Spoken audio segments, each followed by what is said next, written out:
교재 81쪽을 읽겠습니다. 본문에는 예수님께서 행하신 두 가지 표적이 기록되어 있습니다. 첫 번째, 보리떡 5개와 물고기 2마리로 5,000명을 먹이고 12바구니나 남기는 표적입니다. 제자 빌립은 예수님을 쫓아온 무리들을 조금씩 먹이더라도 200데나리온의 떡이 부족할 것이라고 말합니다. 그때 제자 안드레가 한 아이가 작은 도시락이 있음을 예수님께 구하며 가지고 옵니다.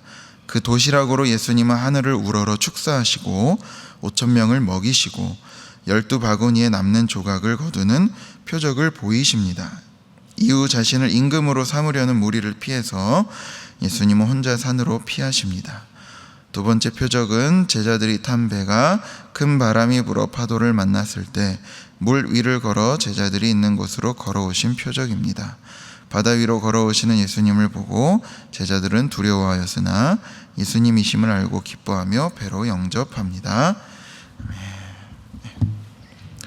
자, 요한복음은 계속해서 우리가 그 예수님을 이렇게 계속해서 바라볼 수 있도록 인도하고 있습니다.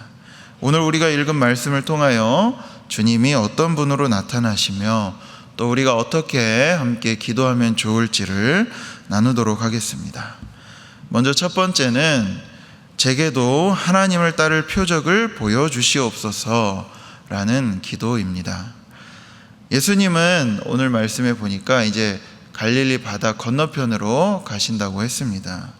그런데 이때 예수님을 따라서 이렇게 같이 따라온 무리들이 있었다라고 기록하고 있습니다. 마치 모세를 따라 나선 이스라엘 무리들처럼 예수님을 따라 나선 무리들이 있었습니다. 이 출애굽한 백성들은 이집트에서 하나님이 행하시는 기적들을 쭉 여러 차례 경험을 했습니다. 그리고 나서 그 기적을 통해서 하나님이 자신과 함께하고 계시다라는 것을 깊이 경험하고 모세를 따라서 출애굽을 했습니다. 마찬가지로 요한복음 6장 2절에서도 보니 예수님께서 행하시는 표적을 보고 이 무리들이 따라왔다라고 전하고 있습니다. 무리들은 이 표적을 경험했기 때문에 예수님을 따라왔습니다. 우리도 이 신앙생활을 처음 할 때 표적이 중요하다라는 사실을 잘 알고 계실 겁니다. 전혀 모르는 분을 따라간다라는 것은 쉬운 일이 아닙니다. 듣기는 들어도 그게 나와 상관이 없고 내가 경험이 없으면은 그 길을 따라가기가 참 어렵습니다. 이것은 마치 어린아이가 길에서 처음 만나는 아저씨, 아줌마를 따라가야만 하는 일과 같습니다. 하나님은 우리가 이 눈에 보일 만한 증거가 없으면 마치 이 어린아이가 겪는 낯설음과 당혹감이 있다라는 것을 잘 아시는 분이셨습니다. 이 앞선 5장에서 예수님께서는 베데스다 목가에서 그 병자를 38년 된 병자를 고치셨고 무리들은 그것을 보고 따라왔습니다. 예수님이 진정 어떤 분인지를 경험하게 된 사건을 자신들이 직접 겪었다는 것입니다. 물론 이런 표적도 없이 그저 신앙생활을 하는 것이 훌륭한 신앙입니다만 신앙을 처음 갖게 된 사람에게는 나름의 기도 제목이 이루어지는 것을 경험해야만 하나님의 존재를 느끼며 따라갈 수 있게 되는 것 아닙니까? 우리도 어떻게 해서 이렇게까지 기도하며 믿게 되었습니까? 우리가 어떻게 새벽에 잠도 안 자고 이 자리에 나와서까지 기도하게 되었습니까? 여러분들이 다 각자 인생에서 나름의 표적들이 있기 때문입니다. 그 표적들이 있었기 때문에 이 자리에 올 수 있었고 계속해서 따를 만한 분으로 모시고 있습니다. 오늘 말씀에 무리들을 저 표적 보고 따라간 신앙인들이라고 나무랄 것이 아니라 우리도 그와 같은 존재임을 헤아려 볼 때 하나님, 우리에게도 하나님을 지속해서 따를 수 있는 그와 같은 표적을 허락해 주십시오. 지금 내가 가지고 있는 이 기도의 제목들 하나님 아시고 계시지 않습니까? 하나님, 제게도 하나님이 누구인지를 계속해서 알아가며 경험하며 따라갈 수 있도록 하나님 응답해 주시옵소서 라고 기도하시며 은혜를 구하는 시간 되시기를 축원드립니다. 두 번째는 하나님, 저는 먹어야만 사는 존재입니다 라는 기도입니다. 이제 우리에게 너무나도 잘 알려지고 익숙한 오병이어의 본문이 나옵니다. 이 오병이어 사건을 복음서 기자들이 얼마나 중요하게 생각했는지 각자의 복음서에 저마다의 관점을 가지고 다 기록되어 있습니다.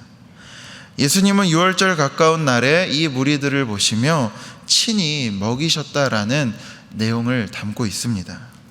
특별히 요한복음에서는 이 베드로의 형제 안드레가 한 아이를 데려다가 예수님께로 안내해서 많은 사람들을 먹이는 오병이어의 기적을 경험했다라는 기록이 나와 있습니다. 5,000명이나 더 되는 사람이 배부르게 먹고도 남아있다, 충분히 배불리 먹었다라는 기록이 나옵니다.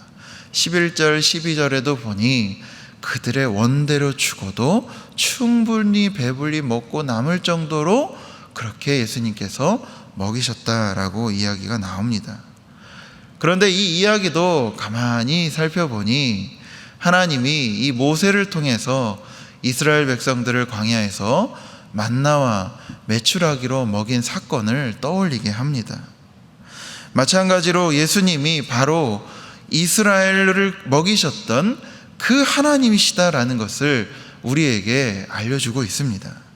그래서 우리가 먹어야만 살아갈 수 있는 존재들임을 잘 아시고 불쌍히 여기셔서 먹이시고 입히시고 길러주시는 분이 바로 하나님이시며 지금 우리 이야기의 이 중심이신 예수님이시다라는 것을 우리에게 드러내 보여주고 있습니다. 우리는 굶주림, 허기에 기운을 잃고 쓰러질 수 있는 연약한 존재들임을 우리 주님이 누구보다도 더 잘 아시다라는 겁니다. 그래서 예수님은 친히 우리의 그 배고픔에 응답하시고 우리의 주린 배를 채워주십니다. 오늘 본문이 바로 그런 이야기를 담고 있습니다. 우리 주님이 우리 굶주림과 허기를 채우시는 분이고 우리 주님께서 친히 베푸시는 그 상에서 먹고 자라가는 존재다라고 이야기하고 있습니다. 여러분들이 가지고 나온 아마 이 기도의 제목들을 가만히 살펴보면 대부분이 다 내가 먹어야 살아갈 수 있는 존재들입니다 라는 것을 잘 보여주는 기도 제목들일 겁니다. 아마 대부분 우리의 의식주, 즉 우리가 입고 먹고 거주해야만 하나님 우리가 살아갈 수 있는 존재들입니다 라는 기도 제목들이 참 많으실 겁니다. 우리 주님은 그러한 기도 제목들을 나무라지 않으시고 누구보다도 그 일들을 불쌍히 여기시고 여러분들을 먹이고 길러주고 계시는 분이심을 잊지 말아야 할 것입니다. 오늘도 그렇게 주님에 대한 깊은 신뢰를 가지고 우리 주님이 그렇게 우리를 대하고 계시는구나 라는 깊은 그 마음을 가지시고 우리도 하나님 먹어야만 사는 존재들입니다 라고 고백하며 주님의 도우심을 구하는 우리 모두 되시기를 간절히 바랍니다.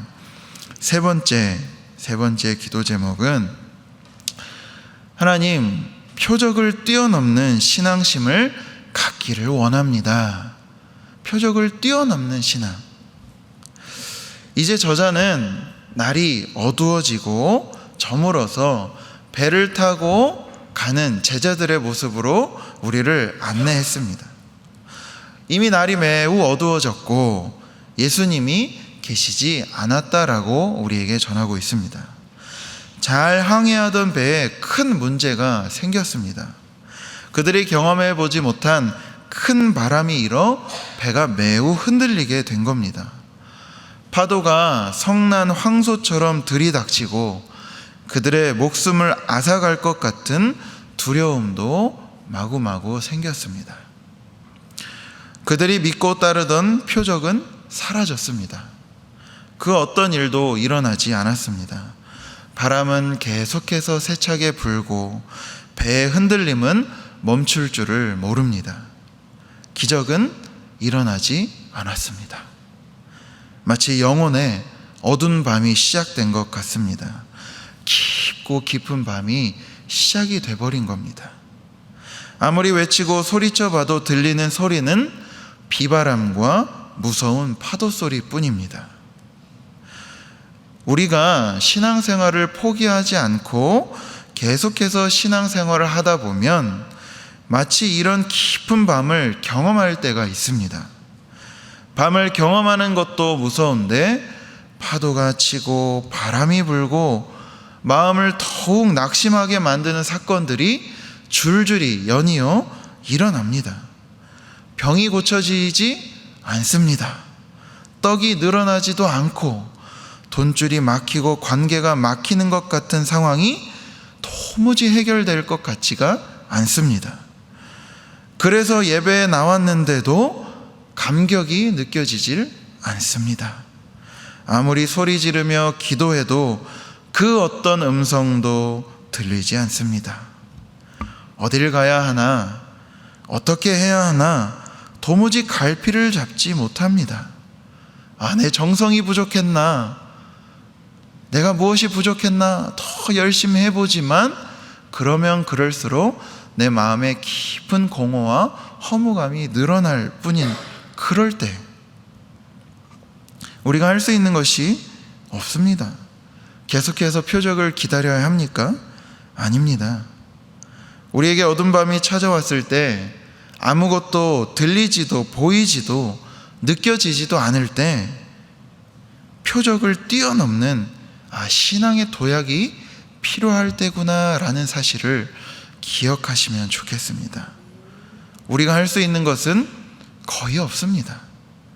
세찬 바람을 몸으로 맞아내야만 하고 흔들리는 배에서 나도 흔들리며 구역질해야 될지도 모릅니다. 그런데 놀라운 건 그렇게 세찬 바람을 맞고 흔들리는 배에서 나도 흔들리다 보면 어느새 우리 주님은 내게로 찾아오신다는 겁니다.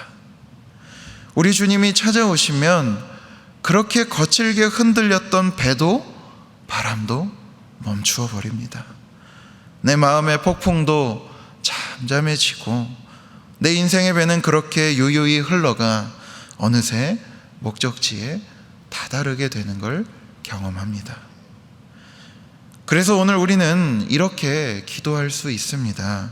주님, 제게도 그렇게 표적을 뛰어넘는 신앙을 가질 수 있도록 나를 연단하여 주시옵소서.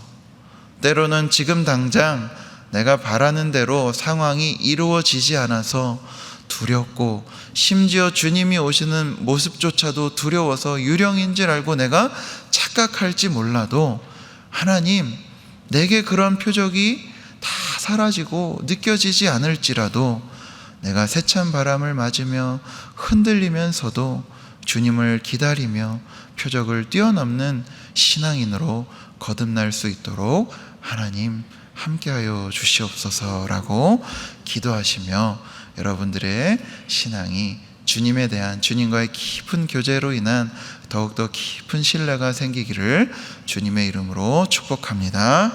우리 이 시간 함께 기도했으면 좋겠습니다. 함께 이 세 가지의 기도 제목, 이 말씀을 통한 이 기도 제목을 기억하시고 내일 예배를 위해서 또 오늘을 살아가야 할 여러분들의 모든 삶을 위해서 함께 기도하시겠습니다. 주여 믿습니다. 주여 믿습니다.